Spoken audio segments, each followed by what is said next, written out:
So stressful. Ghosts. The footpath to get there. I kind of just want to shed like a little bit of a tear. It's 10:42 p.m. and we're like, we need new Airbnb. There you go. Welcome back. I know it's been a while. Thanks for your patience, and I promise we'll do better. You've seen us wander from London to Bath to the Cotswolds, and today we're exploring a few more towns before heading north into England. We're kicking it off with breakfast at a local spot around the corner from our Airbnb in Stow-on-the-Wold called The Hive. Look at that. Look at that bacon, Mel. It is fancy. Oliver, you have the traditional English breakfast. Thumbs up. Good. And this looks delicious. This is the cutest little restaurant. What did you think? So I was just telling Ashley, I kind of just want to shed like a little bit of a tear. The vibe, the food, the hospitality, like it was just so peaceful and lovely. And just the quality of food, like the eggs, the crusty bread, the bacon. It wasn't even like bacon, it was like pig. A thin sliced ham or It something. was so good. Next, St. Edward's Church around the corner and in the center of town, which houses a wooden door that is said to inspire J.R.R. Tolkien's Doors of Durin in the Lord of the Rings trilogy. He later went on to become a professor at Oxford University, which coincidentally we'll visit tomorrow. Wow. Straight up out of a fairy tale. Isn't it? Wow. That's so cool.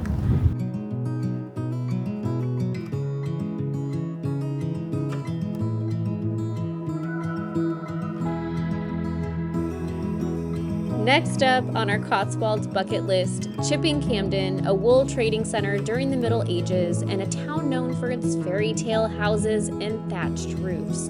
Want to hear our true reactions? Oh my God. Whoa! Like Alice in Wonderland. Slight left onto Ship Street. That's right, we were that excited over these cottages that we had never set eyes on before, except for at Disneyland. This town is absolutely stunning and so different than the other towns we had visited. If you're thinking of coming to the Cotswolds, first of all, I would love to help you plan. I'm a travel agent, so please reach out. And secondly, I highly recommend allowing plenty of time to explore.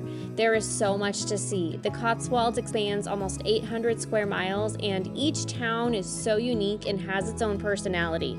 CHIPPINGCAMDEN is a town of the late 12th century, with High Street tracing an important trading route. Chipping refers to the market hall that you see here, which was built in 1628 for sale of dairy and poultry.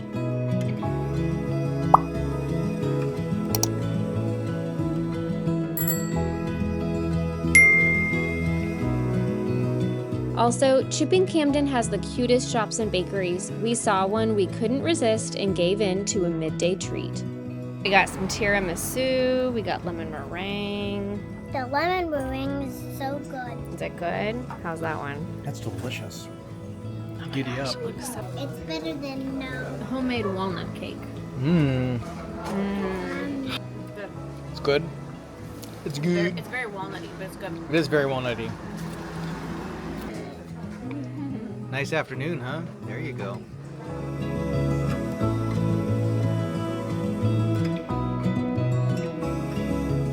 Your Traveling destination. with kids.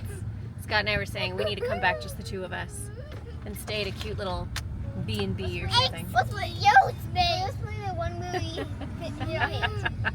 Now we're driving from CHIPPINGCAMDEN over to Bourton-on-the-Water. This is supposed to be another cute town. We just got to Bourton-on-the-Water and we are taking the footpath to get there. It looks really cool. 5, The 4, kids are going a little crazy. 2, 1. Bourton-on-the-Water is known as the Venice of the Cotswolds, famous for its award-winning picturesque village consisting of many dining, tea rooms, and shops, and even some attractions, which I'll get to in a minute. Many argue that this is the most beautiful village in the Cotswolds. The river Windrush that runs through it and its 5 arched bridges are, again, out of a storybook. And this is going to sound silly, but exactly what I dreamed of as a fairy tale loving child. We really had no agenda, but planned to leisurely stroll around and take in this town that was on many must-do lists. This was by far the busiest town, but it still felt relaxed and family-oriented. Speaking of, for kids, there is a 1/9 scale replica of the town. That's right. Oliver insisted on visiting, so we divided up as there was a nominal entry fee for both adults and children, and Millie and I decided to do what we do best and browse shops. People strolling with their ice cream cones in hand, reading their books under a tree, and kids wading in the river. This is how life is supposed to be lived.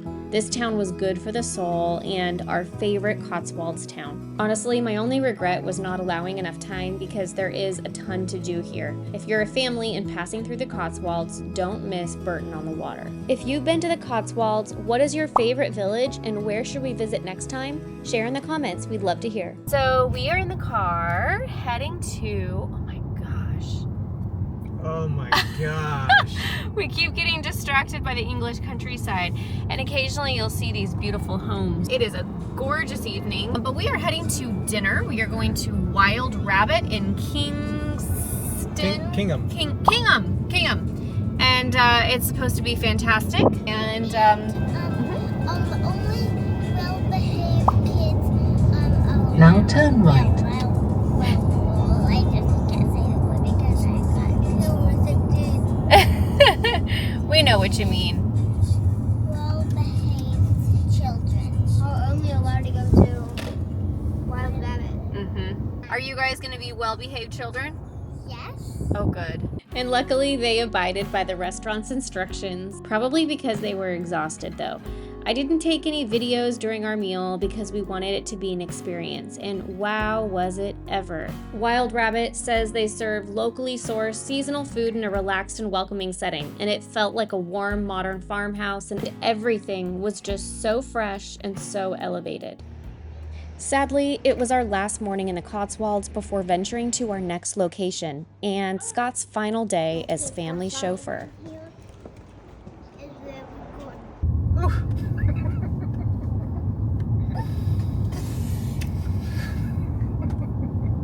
Good morning. It is Friday morning, and we are in the car heading over to Oxford.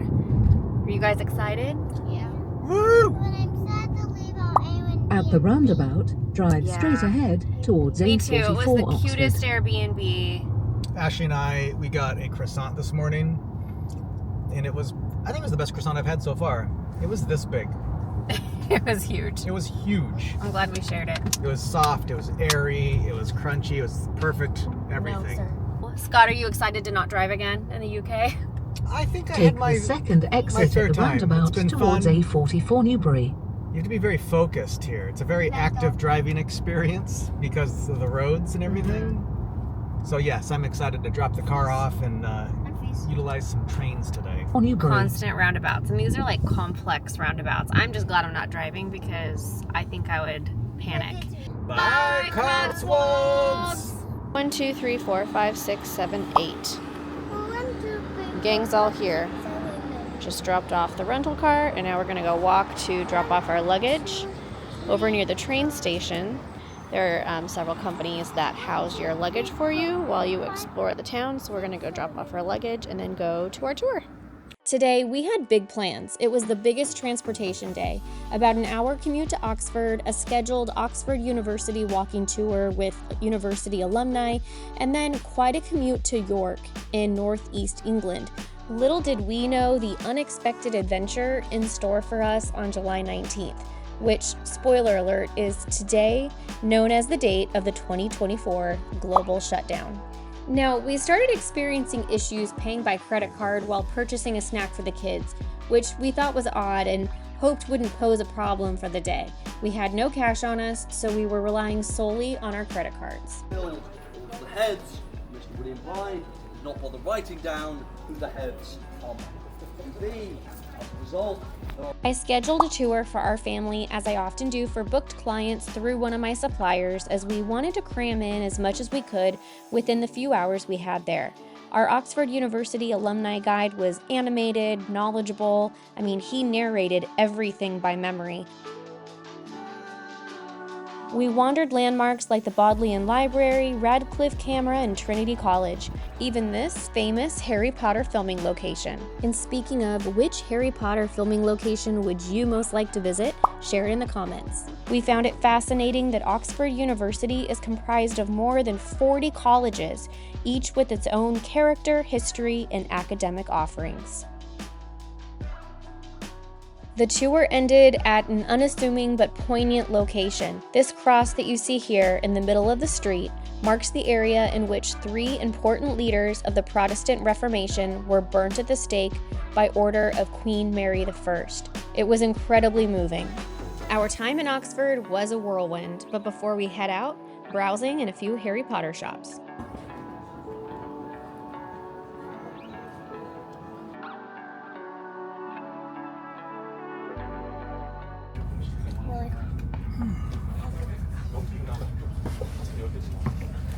The difference in temperature from when we first arrived, it was very cool and drizzly, and now it is sunny and hot. It's lovely though, we can't complain. That's very lovely. I'll take the warmth over the cold. But I kind of want to cut my jeans into shorts though. same.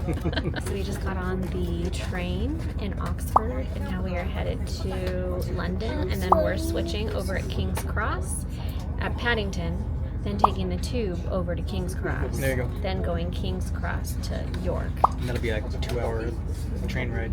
Yeah, so today is a trek, but it's worth it. Can't wait to get to York. So here's where things get interesting. The train ride to Paddington Station in London started off smoothly.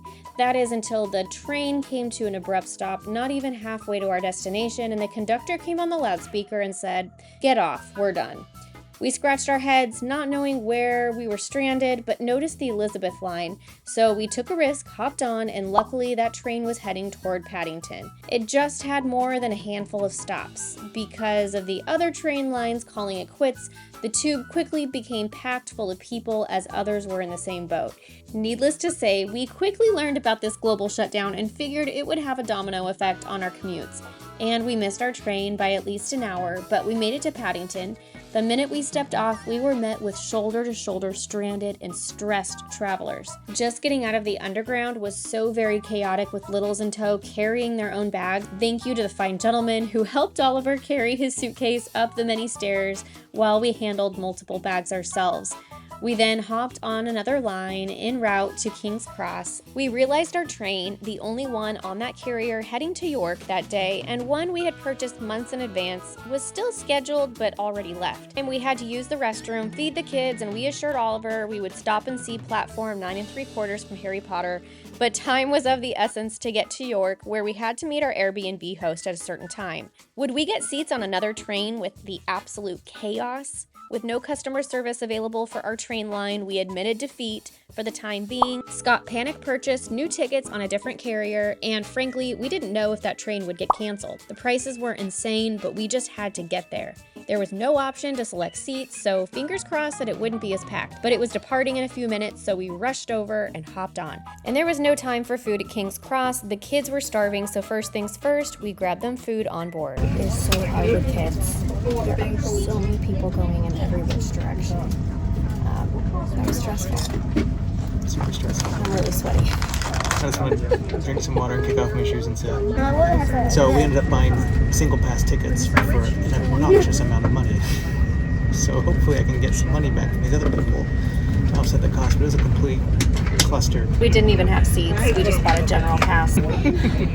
But we are moving, if you can't tell, so there's a 99% chance we're okay. Luckily, we were able to keep our seats and the rest of the trip with smooth sailing, until we got to York, several hours behind schedule, and met our Airbnb host, who insisted on meeting us to drop off the keys. All we wanted to do was collapse in bed, but we were about to encounter the biggest hiccup of the day. We filmed a full tour, but out of respect for the owners, we're eliminating most footage of this Airbnb, which looked lovely online and is an old hotel that dates back to the 17th century. We were told upon arrival it may or may not come with a few extra ghost hosts, which the kids didn't find heartwarming, nor did I, but we brushed it off.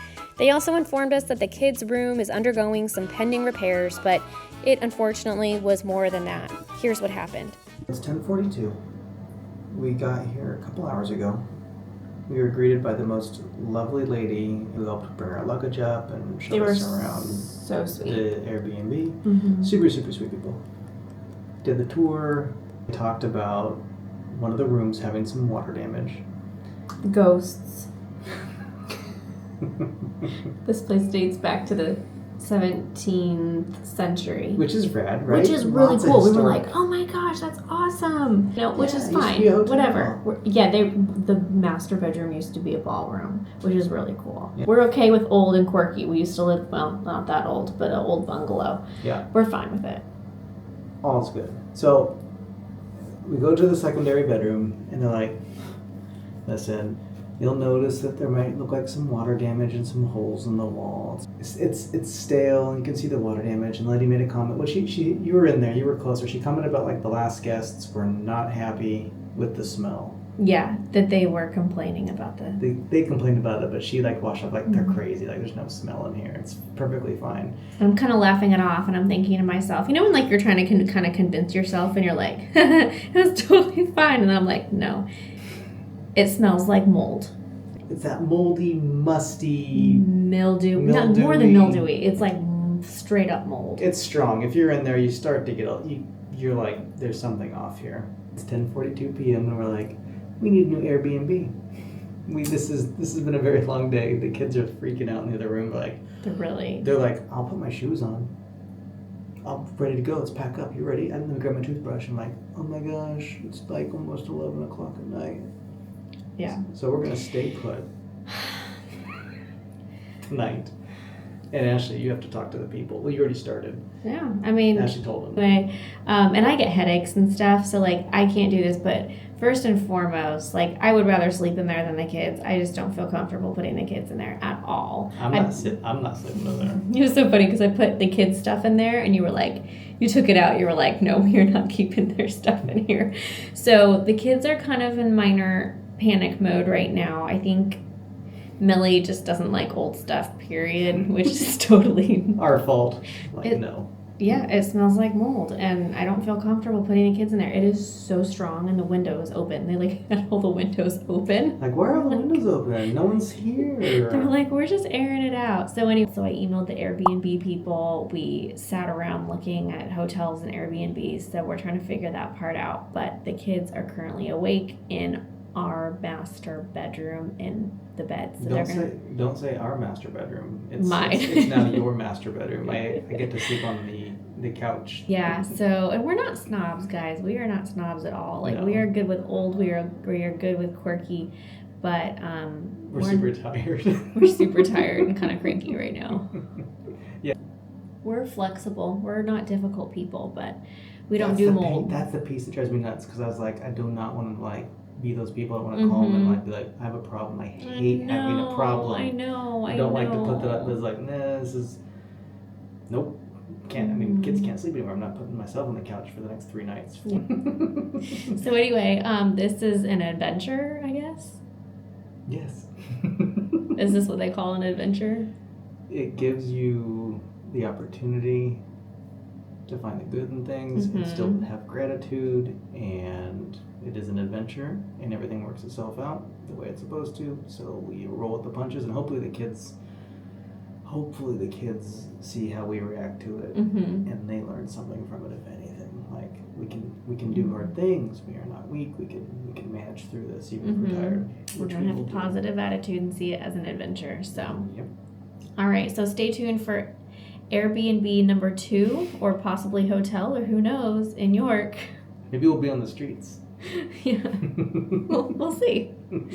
Spoiler alert, we didn't end up on the streets, and stay tuned for our last and very favorite town of the entire trip, York, England, and then one final stay in London, coming very soon, so be sure to subscribe.